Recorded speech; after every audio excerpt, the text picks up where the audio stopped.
यह संसार से आय मुसाफिर जोगी यह संसार से आय मुसाफिर जोगी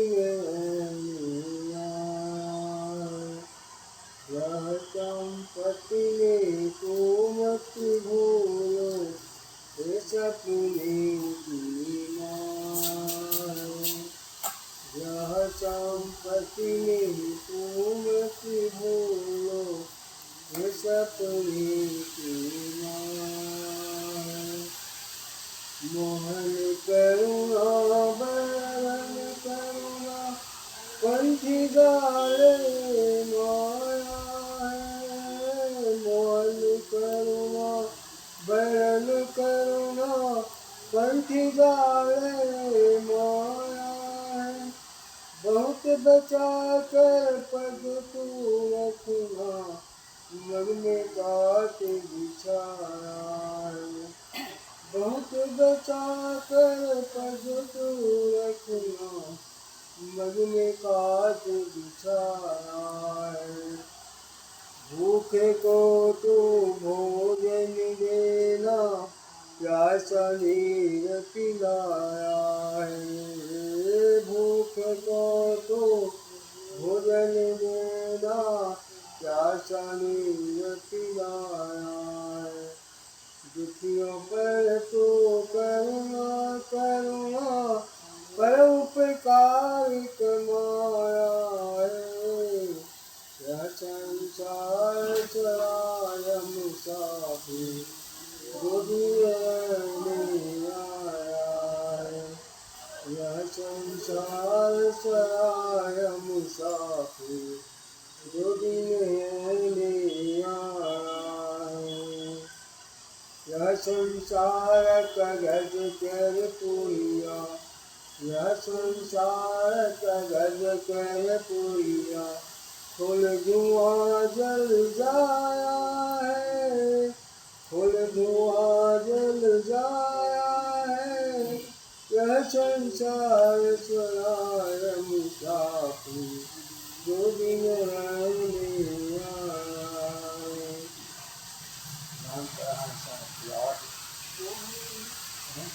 ओ तेरा तो किसी का ओ तेरा तो किसी का प्यार करके आया है ओ तेरा तो किसी का प्यार करके आया है मत गम फिर प्यार गई हो मत गम फिर प्यार गई हो जब छूटे अकाया है यह संसार चराय मुसाफिर जो दिन नहीं आया है इन माया में क्यों तुम भूले इन माया में क्यों तुम भूले काय अभिलाष बताया है यह संसार चराय मुसाफिर दो दिन नहीं आया है यह संसार चराय मुसाफिर दो दिन नहीं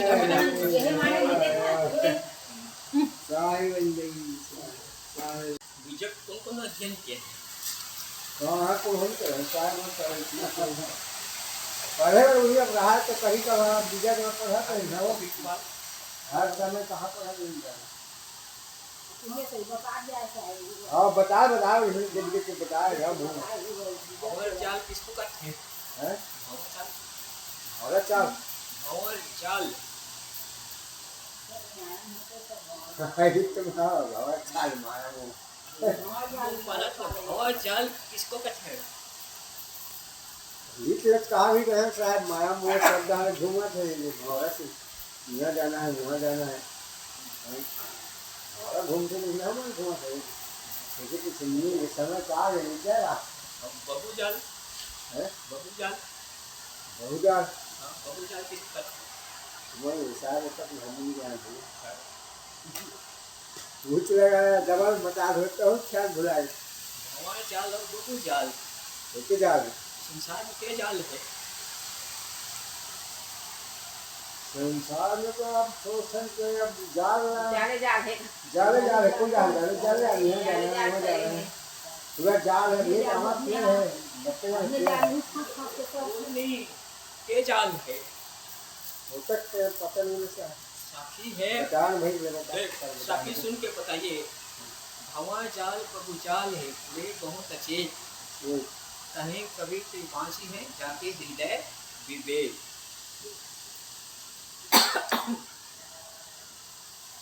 जाके हृदय विवेक, जिसका हृदय में विवेक है वही बच सकता है। गुरु साहेब पुकार करके कहते हैं, यानी भंवर जाल और बबू जाल ये दो जाल है। तो भंवर जाल कौन सा है? पानी के धारा जो चलते हैं नहीं, हाँ नदी के या तो सरार के पानी के धारा जो चलते हैं गोल घूमते चक्र। सावन भादो वर्षा में खूब होते तब पानी धारा चलते तो कहीं कंकर पड़ के लकड़ी जो कुछ कचरा पड़ के तो उसमें घूम घूम करके कहाँ जाते डूब जाते नीचे और ऊपर नहीं उठे डुबा देता है। चाहे मनुष्य हो, जानवर हो, पक्षी हो, जो कुछ पड़ जाए तो वो जाल में पड़ गए तो डुबा देता है, ऊपर नहीं उठ पाता है। पता करना था होगा जाएगा तो तो ये है भंवर जाल।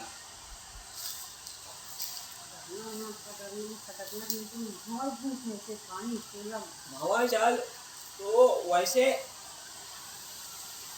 भंवर चक्कर काट रहा है, उसमें पड़ गए प्राणी तो कोई बचने वाला नहीं है।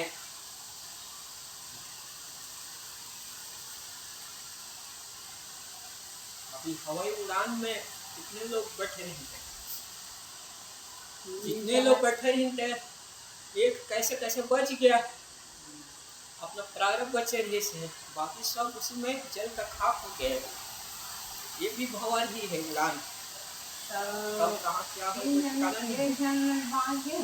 और जिगर घर में गिरी तो घर वाला डॉक्टर ऊपर गिरी तो वो बात नहीं सुनी। भरोसा चल जाता है। तो भंवर जाल जैसे नदी की धारा में चक्र गोल घूमता है, कभी प्राणी पड़ जाए ऊपर नहीं उठ सकता है, डूब जाता है। ठीक इसी प्रकार से जो प्राणी है और पदार्थ है इसमें व्यवहार होता है, माया जाल है, मौसम माया है। डूबे हुए सब प्राणी ये क्षमता मौका मेरा है कि तो उसी में डूब कर क्या होगा, जीवन समाप्त हो जाता है, ऊपर नहीं उठता है। तो ये है भंवर जाल। कभी शायद कहते हैं भंवर जाल बबू जाल है, यानी दो जाल है। और बबू जाल, बबू जाल, बबू किसको कहते हैं? बताओ सर। बबू नहीं मालूम? नहीं हम जानते हैं बहुला बहुत अब दूसरा बहुला आप जान हमें जान नहीं पता। बबू, बबू नहीं बगू, बगू बगू जाल, बगू जाल, बगू जाल। पहला तो बताया कि भंवर जाल के जैसे पानी चक्र चलता है तो डूबता है नहीं बचता है, और दूसरा जाल है बगू जाल। बगू जाल हंस के समान बिल्कुल सफेद दिखत रहते, बगला तो छत्तीसगढ़ में कहते बदक, बिल्कुल हंस के समान सफेद दिखाता थे।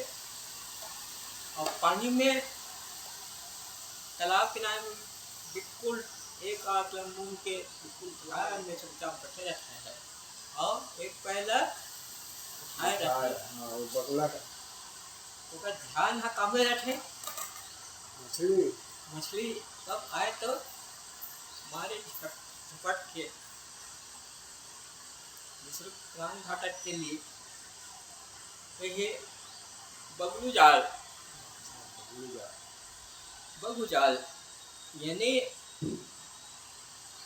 सदगुरु कबीर साहब कहते हैं कि पहले के भंवर जाल यानी मोटी माया, नारी पुत्र संपत्ति गृहस्थी माया, ये मोटी माया है, वो है भंवर जाल के लिए डूबे हुए हैं, ऊपर नहीं उठ पा रहे हैं। अब बगू जाल है झीनी माया, बगुल के अर्थ में झीनी माया, जैसे बगुला ढाल लगाता है तो काफी मछली के लिए, तैसे संसार के योगी है, जंगम है, सिरवा है, सन्यासी है, दरवेश है, ब्राह्मण है, छह दर्शन के जितने भी मत पर संप्रदाय है महापुरुष मत में डूबे हुए हैं, साधु सन्यासी है, साध्वी सती है, ध्यान तो लगाते हैं, बैठते हैं, अच्छी बात है, गलत नहीं है, कल्याण के लिए ध्यान, लेकिन कम बना कम है, महंती है, गुरुवाई है, प्रसिद्धि है, पूजापा है, मान सम्मान है, अगवा बनने का अधिकारी है, तो ये है क्या जाल? बगू जाल। कोई साधु महात्मा तो आगे घर गृहस्थी छोड़ तो ऊपर टूट गया है, अच्छा बात है, गलत नहीं, आधा कल्याण हो गया, लेकिन मन हाँ महंती गुरुवाई अगवा में डूबा हुआ है पूजा प्रतिष्ठा में। तो वही लोग सदगुरु कबीर साहब कहते हैं भंवर जाल बगू जाल है, कि दो जाल है, मोटी माया और झीनी माया। मोटी माया घर गृहस्थी और झीनी माया है महंती गुराई मठ मंडी, ये भी तो झीनी माया है, वाद विवाद लहर में। वही सदगुरु कबीर साहब कहते हैं कि भंवर जाल बगू जाल है, ये दोनों जाल से ऊपर उठ के अपने को बचा लिए, वही विवेकवान है और संत है और जिज्ञासु है। बुढ़े बहुत अचेत, अचेत यानी अपने आप को शुद्ध नहीं है, शुद्ध बुद्ध सब खो दिया है, डूब गया है, जिसे सदगुरु कबीर साहब कहते हैं कि डिग बुरा उतरे नहीं, यही अन्वेषा मोही, सली मोह की धार में क्या नींदे आवे तो ही। कोई साधना पथ में चल रहा है, अच्छा है, गलत नहीं है, डिग बुरा, डिग यानी निकट,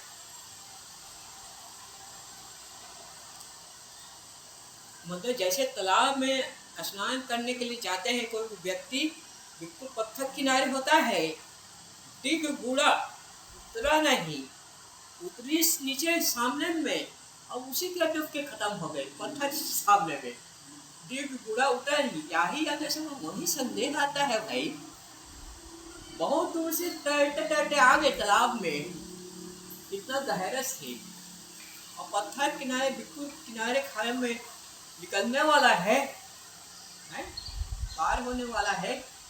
फिर इसी प्रकार से संसार के आदमी बाल अवस्था, जवानी अवस्था, बुढ़ापा अवस्था आके अंतिम बुढ़ापा में डूब जाता है संसारिता में, वही डिग यानी निकट कल्याण के आ रहे हैं। मुझे संदेह लगता है ऐसे लोगों के लिए, सदगुरु कबीर साहब कहते हैं कि डिग बुरा उतरा नहीं, यही अंदेशा मोही, और सली मोह की धार में, धार नदी धार बहात है, मोह के धार में क्या नींदर आवे तो ही। ऐसे कल्याण अवसर मनुष्य तन मिला हुआ है कल्याण साधन राम के लिए, पशु खाने जाओगे तो कल्याण होने वाला नहीं है, या निंदरी आवे तो नहीं, उनको धिक्कार है ऐसे लोगों को। तुम इसी नदी धारा में नहीं डाले, मुंह के नदी में संसारी प्राणी पदार्थ में कल्याण का काम नहीं करते हो, वो डांटते हैं, दबाते हैं, ये नहीं सावधान करते हैं। तो दीर्घ पूरा उतरा नहीं, यही अंदेशा मोही सली मोह की धार में क्या नहीं डालते, नींद आ गया संसारी तब में डूब गए, ऊपर नहीं उठते। तो सदगुरु कबीर साहब वही कहते हैं, भावर जाल बहु जाल है बुढ़े बहुत अचेत हो गए, डूब गए हैं। कहीं कबीर के पास ही जाके ही देव गए। सदगुरु कबीर साहब कहते हैं कि वही मनुष्य वही व्यक्ति बच सकता है कि भंवर जाल और बहु जाल मोटी माया छिली माया उपराम वही हो सकता है जिनके हृदय में विवेक और विचार है, साधना पथ में है। तो विवेक और विचार ज्ञान प्राप्त कहाँ मिलता है? संतों की संगति में। उनकी वाणी को सुने, सार क्या है, असार क्या है, स्वर क्या है, पर क्या है, इसका यथाबोध प्राप्त करें, तब ये भंवर जाल और बहु जाल दोनों माया से ऊपर उठ सकता है और अपने को ऊपर उठना यानी कल्याण पथ में लगना। ये ऊपर उठना नहीं कि आकाश में चले जाना, अपने को बचा लेना। तो सदगुरु कबीर साहब कहते हैं कि भंवर जाल बहु जाल है, बुढ़े बहुत अचेत, कहें कभी ते बाँच ही जाके हृदय विवेक, दीर्घ पूरा उतरा नहीं, यही अंदेशा मोही सन्नी मोह की धार में क्या नहीं नदी आ गई। कोई लोगों इसी धारा में आ गए, सावधान हो जाओ। जिसको सदगुरु कबीर साहब शब्द में कहते हैं कि समतो जगत नींद न कीजिए, काल न खाए कल्प न प्यापे, ते जरा नहीं छीजे। ये समतो ये भाई तुम जग जाओ, पर उठो मोन नीचे, काल न खाए यानी तुम्हें काल खा नहीं सकता है, कल व्याप नहीं सकता है, काल न खाए कल दे जरा नहीं छीजे, दे तुम्हें छीन नहीं कर सकता है। कौन सा दे? ये आत्मा जीव अंतरात्मा रूपी वो छीन नहीं होता, वो अविनाशी है, नाश रहित है। तुम ऊपर उठो। तो सदगुरु कबीर साहब कहते हैं कि संपूर्ण जगत नींद न कीजिए, काल न खाए कल्प नहीं व्यापे, ते जरा नहीं छीजे। तुम्हें कल्याण तभी होगा और स्वस्वरूप में तब मिलेगा जब तुम संतों की वाणी को सुने और सार को ले असार का प्रत्याग करें। सुबह प्रातः काल उठे और अपने मन को कुछ समय के लिए ध्यान में बैठ जाए, जो शांत हो जाए। और सब बोले तो उसी में मन एकाग्र होता है, कल्याण पथ में लगता है। संसार में कहीं को ना देखें, अपने मन को देखें, तब जाल और बहु जाल से ऊपर उठ सकता है। बस इन्हीं शब्दों के साथ अपनी वाणी विराम बोलिए। के विषय में बहुत सुंदर साहब कहे कि भाई उनको संस्कार कब से देना चाहिए। इस विषय में कबीर साहब ने कहा बच्चों को जन्म के पूर्व 20 वर्ष पूर्व संस्कारित करना चाहिए। वास्तव में ये पीड़ा संत के हृदय में होती है कि हम बच्चों को कैसा संस्कार दे रहे हैं, कहाँ जा रहे हैं। अभी टीवी के माध्यम से देखे होंगे घटना, एक नीला ड्रम चला और दूसरा राजा रानी कहानी चल रहा है। कैसी दुनिया है। पहले के माता बहनें कितनी सहती थी और सह करके पूरे घर को बांध के रखते थे। अब तो सहना सब छूट गया। वास्तव में परंपरा में अच्छी अच्छी चीजें हैं, उन चीजों को हमें निकालना चाहिए।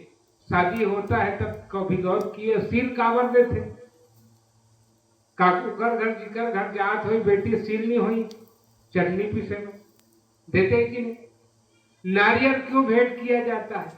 समधी भेंट होता है तो एक दूसरे का दान प्रदान करते हैं। दूब क्यों रखा जाता है? परंपराओं में जो चीजें हैं वो ग्रहणीय है और एक संदेश छुपा है उसके भीतर। समधी, सम नाम बराबर धी नाम बुद्धि, समता बुद्धि वाला हो। धन में ऊंच नीच हो सकता है।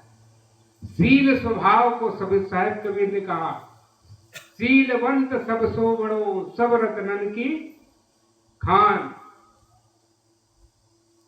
तो वास्तव में ये संदेश है, कितना सहता। तो खान पान की शुद्धि पर साहब ने बहुत सुंदर कहा।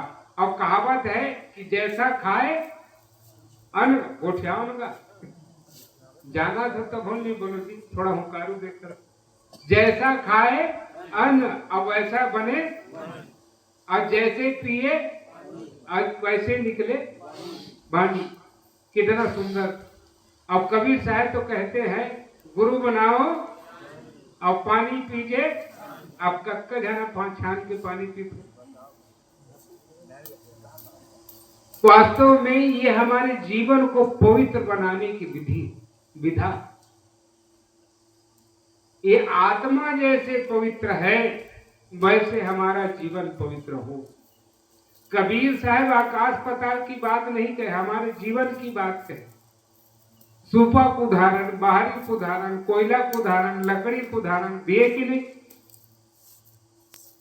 कबीर साहब की साखी आप सुनोगे, साधु ऐसा चाहिए जैसा सुभाए, और सार सार को कह रहे थोथा देवरा। सुपा ही नहीं सब घर, ऐसे काकरो घर नहीं हो जिनका घर सुपा नहीं हो। अब सब माताएं जानती है कि हम क्या करते हैं, सार को अपनी ओर और असार को बाहर को छोड़ते हैं। तो जो सार संदेश है वो ग्रहणीय। झाड़ू काम का है, घर को साफ रखना, पवित्र रखना। अब वास्तव में आप सब अनुभव किए हो, कबीर साहब अनुभव की बात करते हैं। अनुभव की बात, आप कोई 2-4 दिन कहीं गांव गए, घर में ताला लगा, और जब आते हैं तो आपका मन थोड़ा बोझिल लगता है कि नहीं। जब झाड़ू लगाते हैं, पोछा लगाते हैं, तो आपका मन हल्का महसूस करता है कि नहीं। क्यों? क्योंकि हमारी आंखें भले उस धूल के कण को ना देख पाए। अच्छा बताओ, ताला लगा हुआ घर में कोई धूल डालता है क्या? नहीं डालता, मगर धूल रोज आते हैं, और इन्हीं की सफाई रोज होनी चाहिए। जो हम देखते सुनते हैं, विचार करते हैं, हमारे जीवन की ये जो 5 ज्ञान इंद्रियां है, इन्हीं से कचरा रोज आता है। अब उस कचरे को सफाई करने वाला किसी ध्यान नहीं है। आंखी से देखे वो भीतर समा गए चित्र रूप में, सूंघे वो, खाए वो, पिए वो, सब चीज कचरा भरते जाते। मन को निर्मल बनाने का आदमी काम कम करता है। तो जीवन को पवित्रता का पाठ संदेश देने वाला सदगुरु कबीर साहब का विचार। और अंधविश्वास में आदमी इतना डूबा है, और ये कारण क्या है मालूम है? आदमी ईर्ष्या और द्वेष में ज्यादा जलता है। कोई अच्छा काम कर रहा है ना, तो उनके टांग पकड़ के खींचने वाले बहुत लोग। कहते हैं विदेश में आज केकड़ा पार्सल होता रहता है, पेटी केकड़ा, और एक पेटी केकड़ा का फूट गया है, लकड़ी पेटी।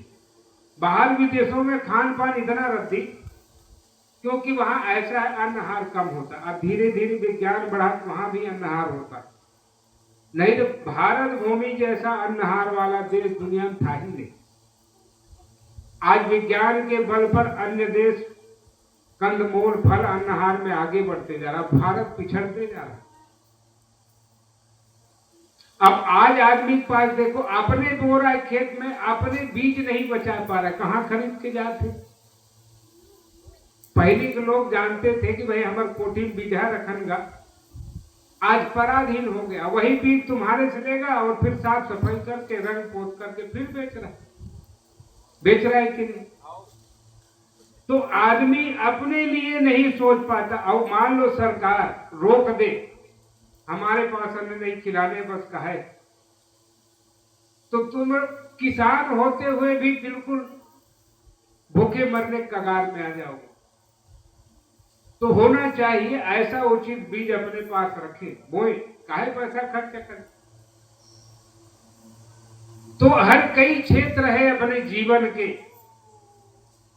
अब आदमी रात दिन कमाता है, उसका सदुपयोग भी नहीं कर पाता अच्छे। रात दिन हाय हाय कमाए, अब फिर कहाँ जाए डॉक्टर लगे बस हो नहीं का। बिल्कुल यही हो रहा है, वो चैन से सो ही नहीं पा रहा। एक आदमी था, नावा साइकिल लिया, नावा साइकिल ले को पैदल जा रहा था। अब रोज का वही काम, पैदल जाना। तो एक आदमी देखा इतना बढ़िया साइकिल लिया और रोज पैदल जा रहा है, तो पूछा कहे भैया तुम पैदल क्यों जाते हो? अच्छा ये बताओ साइकिल का हैंडल है कि है, पैडल है कि वो भी है, चक्का है कि वो भी है, सीट है जिसमें बैठ करके आराम से चल सकते वो भी है, हवा भी है गाड़ी में, तो पैदल क्यों जाते हो? क्या सब कुछ है भैया मगर चैन नहीं है। सब कुछ होते हुए भी हमारे पास जीवन में चैन नहीं तो बेकार है कि नहीं? तो चैन आनी चाहिए, जीवन में शांति आनी चाहिए। हम अपने धर्म मत पंथ के सत्संग के लिए समय नहीं निकाल पाते जाने के। इसको तो बढ़िया त्योहार रूप में मनाना चाहिए। देखो साहू समाज में ही देखो कर्मा माता की बढ़िया जयंती मनाते हैं, कर्मा जयंती, कितना उत्साह। अन्य मत पंथ में कहीं भी देखो बड़े तेज त्योहार के साथ, बड़े श्रद्धा के साथ, प्रेम के साथ। आइए में धीरे धीरे पिछड़ते जा रहे लोग, उत्साह ही नहीं। अब आदमी के भीतर वो क्या देखने की कमजोरी आ गई? बुराई। वास्तव में साहेब कबीर ने कहा बुरा जो देखन मैं चला, बुरा न मिलिया कोई, और जो दिल ढूंढा आपनो मुझसा बुरा न। तो अपनी कमजोरियों को निकालते जाता है वो महान होते जाता है। और ये संसार क्योंकि हमारी आंखें भी वैसी अपनी ओर नहीं देखता, ये आगे की ओर देखता है, बाहर की ओर देखता है। अपनी ओर देखना जो सीख गया वो श्रेष्ठ और महान होने लगता है। तो कबीर साहब के जो विचार है अद्भुत। अंधविश्वास, पाखंड, भ्रम, आदमी ज्यादा अंधविश्वास में पड़ा। और देहातों में, गांव में भूत प्रेत टोनी टामा ये बहुत। एक माता जी रही, वो माता जी बड़ी कर्मठ रही, संयोग से उसका पति शरीर शांत हो गया, किंतु इतनी सेवा भावी कि उनको और लोग चाहते थे। तो जो अच्छे होते ना उसके पीछे कोई कोई हो जाता है निंदा करने वाला, टांग खींचने वाला। तो मैं कह रहा था केकड़ा का, तो भारत से पेटी कहाँ जाता है केकड़ा भर करके विदेश में। तो विदेश में गया, कहे भैया और चीजें तो सब चीज इधर उधर हो जाता है, बिखर जाता है, मगर केकड़ा पेटी फूटने के बाद भी घटती नहीं, जैसे तैसे रहता है। क्या कारण है? तो खोज किए तो देखा कि जैसे एक केकड़ा तो बाहर निकलने की कोशिश करता, दूसरा केकड़ा उसका टांग पकड़ के खींचे रहता। तो ये आदमी के भीतर ये संस्कार बैठ गया है। और आप देखे हो ट्रकों में क्या लिखा रहता है? जलो मत, क्या करो? बराबरी करो, मेहनत से सब मिलता है। साहब ने कहा, संदेश दिया, करो भैया बोला आप। तो मैं अंधविश्वास पर एक कहानी सुनाता हूं। ये घटनाएं तो माता जी रही थी, उनका पति का शरीर शांत हो गया था, मगर सेवा भावी, धार्मिक। तो उनसे 2-3 माताएं बड़ी जलती थी। तो उनको हर काम में वो माता को बुलाती थी, काम में आओ सहयोग करो। वो और बड़े श्रद्धा और प्रेम से जाती, सहयोग के लिए आगे बढ़ जाती। तो एक के यहाँ छठी हो रहा था, अब छठी गए तो उनको मिला काम साग सब्जी सुधारने का और सहयोग से मिर्चा कूटने का। अब उसी समय बच्चों को क्या करते माताएं, एक के बाद दूसरे गोदी में देते है कि नहीं? तो माता जी मिर्चा कूट के आई तो कहे कि मैं अभी थोड़ा काम में लगी हूँ, थोड़ी देर बाद में बच्चे गोदी में लूंगी। कहे सब गोदी में लेते जा रहे हैं, तुम भी ले लो। तो झटपट हाथ धोई और बच्चे को ऐसे गोदी में उठाई। तो बच्चा सबके गोदी में जाने पर नहीं रोया, और इनके हाथ और गोदी में तो बच्चा कहा कहा मार करके रोने लगी। अब 3 माताएं पीछे पड़ी रही उनकी, देखो ये टोनी कहा लड़का जैसे ऊपर गोदी में रोने लगे। उनके साथ में एक और माता रही। अब उनके पीछे पूरा लोग जनता उस बात को विचार नहीं कर पाए, खोज नहीं कर पाए कि कारण क्या है। अब उनको ताना मारने के लिए 3 माताएं पीछे लगी रही, उनको अपमानित करने के लिए, सताने के लिए। तो हुआ क्या, तो उनके साथ में जो माता थी उनको पता चला, गांव मीटिंग हो गया। मीटिंग हुआ तो कहे कि ये टोनही है, छत्तीसगढ़ में टोनही परंपरा, और पुरुष हो गए तो भूतहा है। तो ये अंधविश्वास आज भी भरा पड़ा। जब वो दूसरी माता आई, वहां पर गई, कहे अरे ये मिर्चा कूट रही थी, और बच्चे शरीर कोमल, अरे अपन हाथ हट गया थे जवान के तो लड़का थे, है कि नहीं। तो ऐसे ही आज भी अंधविश्वास में भूत प्रेत टोनही डामा के नाम से माताओं को जिंदा दफन कर देते, लोगों को जिंदा काट देते। इन्हीं बातों को साहेब कहा कि अंधविश्वास, पाखंड, भूत प्रेत, देवी देवता, भूया भवानी न पढ़ो। हमारे प्रारब्ध बलवान है तो हम सुखी होंगे, इसलिए कर्म सुधार पर कबीर साहब जोर देते हैं। कबीर साहब का सिद्धांत ही यही है, कर्मों के सुधार। और जीव ही श्रेष्ठ है, जीव निकल गया सब बेकार। अब कर्म सुधार पर आदमी कोई कहता ना, अभी साहब जी ने विस्तार पूर्वक कहा, खान पान, रहन सहन, आचार विचार, घर को मंदिर बनेगो। पहले भजन गाते थे माता, घर ही को मंदिर बनेगो, मंदिर बा का कर देगो। किंतु घर को क्या बना लिए है, शमशान घाट। अच्छा किसी कहो घर, अपना घर भैया शमशान घाट में बनाओ, कोई बना कर रहने वाला है? कोई नहीं चाहेगा। और इस शरीर रूपी मंदिर में भगवान रहता है, वहां क्या लाके डाल रहे, पाट रहे, मुर्दा। मुर्दा डाल रहे कि नहीं, मछली, अंडा, कुकड़ी, अब मुर्गी तो खाते हैं, जैसा उसका प्रभाव हमारे जीवन में पड़ रहा है। गांव गांव अंडा की दुकान खुलत, शराब भट्टी खुलत। एक समय माताएं हल्ला करके करी बदर में शराब भट्टी बंद करवाए। अब गांव में ऐसे लोग हो गए कि घर घर बिकना शुरू हो गए। गांव वाले हताश, पेपर में आउट होगा कि भाई यहाँ गांव में खूब बिक रहा है। तो गांव वाले चाहे कि भैया खोल भट्टी, और भट्टी भी ऐसे जगह खोले हैं, वहीं पे स्कूल है और वहीं पे अस्पताल है, सारी चीजें उपलब्ध, पियो और लुढ़क जाओ, हॉस्पिटल में भर्ती हो जाओ। तो ऐसी दीन दशा, आदमी सोच कितना गंदा होता जा रहा। तो कबीर साहब जीता जागता उदाहरण लेते हैं। अरे कहां बाहर खोजते हो, भीतर तो खोजना सीखे, भीतर लौटना सीखे। जब शांत वातावरण हो, एकांत मिले तो 5-10 मिनट आंख मूंद के बैठना सीखे कि मैं कौन हूं, कहां से आया हूं, कहां जाऊंगा। सबको पता है जब किसी की अर्थी उठाई जाती है तो क्या जयकारा लगाते जाते हैं कि राम नाम। अब सबकी यही कबीर साहब की पूरी वाणी में मौत को याद दिलाए कि नहीं। हर भजन में आप सुनेंगे। और सदगुरु अभिलाष साहब तो और ऊपर की बात कह दिए, रे मौत प्यारी मौत मेरे सामने आया कर। मौत को याद करने से हम बुरे कर्मों से बचेंगे, किंतु सब भुला है। कभी किसी के मन में राम नाम का स्मरण होता है या फिर मृत्यु की याद होती है? नहीं,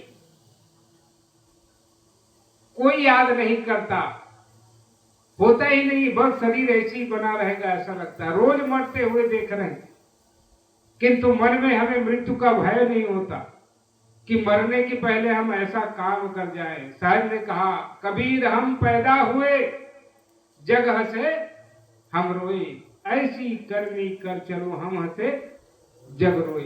लोग हमें याद करें कि हमारे मरने के बाद कि भैया वो थे तो कितने अच्छे थे, किंतु लोग उनको गाली देने, सब एक दूसरे गाली देने लगे, बने हो इनका मर के सारे हैं, कहते हैं कि नहीं। तो काम अपने जीवन का ऐसा करो कि लोग तुम्हें याद करें। ये संदेश साहेब कबीर का। सौभाग्यशाली है कि हम सदगुरु कबीर साहब का विचार मिला, तो उनके विचारों को हम आत्मसात करें और अच्छे से जिए। उदारता, आज धीरे धीरे आदमी के भीतर उदारता घटते जा रही, और इसीलिए आदमी पिछड़ते जा रहा है। अब कहा गया है कि उदार चरिता नाम वसुधैव कुटुंबकम, जो उदार चरित वाले होते हैं उनके लिए सारा संसार परिवार है। अब आज आदमी का पड़ोसी से नहीं बनता, हर आदमी ईर्ष्या की द्वेष में, राग द्वेष में जल रहा। काकड़ों बढ़ती नहीं देखे होते कि नहीं। मैं ज्यादा कहूं कहानी लंबा हो गई। हमारे बीच और मूर्धन्य संत हैं, उनके हम विचार सुनेंगे, सदगुरु कबीर साहब का संदेश। तो मैं निवेदन करता हूं, मैं अपनी वाणी को यही विराम देता हूं। तो ये आखिरी यही कहूंगा कि सदगुरु कबीर साहब के जीवन दर्शन को पढ़ें। सदगुरु श्री अभिलाष साहब की व्याख्या घर में हो तो रोज पाठ करो, अध्ययन करो। उससे क्या होगा, तुम्हारे मन दर्पण धुलता जाएगा और साहेब कबीर के विचार से आप भली भांति परिचित होंगे तो आपके जीवन में शांति आएगी। सब कुछ हो, शांति ना हो, चैन ना हो, सब धन बेकार है। और पक्का है ये सारी चीजें छूटने वाली, इनकी जरूरत है, नकारा नहीं जा सकता। साहेब ने कहा, कर से काम मन से राम, कहीं कभी सरे दो काम। तो दोनों को निभाते हुए हम आगे बढ़े, ऐसे सदगुरु कबीर साहब का विचार। तो मैं अपनी वाणी को यही विराम देता हूं। विराम के पूर्व एक भजन हमारे राधा किशन भाई से निवेदन है कि हम सबको भजन सुनाए, फिर विचारों की कड़ी। यह संसार से आय मुसाफिर जोगिए यह संसार से आय मुसाफिर जोगिए यह संपत्ति ने को मत भूलो, सपने की यह संपत्ति में तुम भूलो, सपने की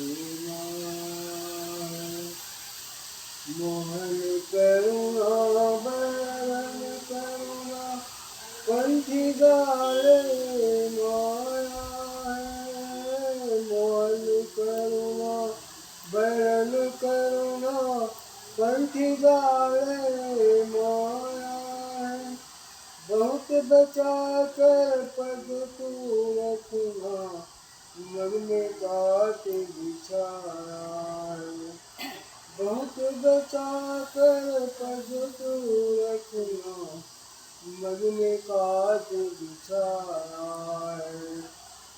भूखे को तू भोजन देना, प्यासा नीर पिलाया भूख को तो भोजन देना, प्यासा नीर पिलाया दुखियों पर तो करुणा करुणा पर उपकार कमाया यह संसार चराय मुसाफिर गोदिए में आया यह संसार चराय मुसाफिर गोदिए में आया यह संसार कागज कर पुरिया यह संसार कागज कर पुरिया फूल धुआं जल जाया है, फूल धुआं जल जाया है, यह संसार स्वराय मुसाफिर जो दिन नहीं आया।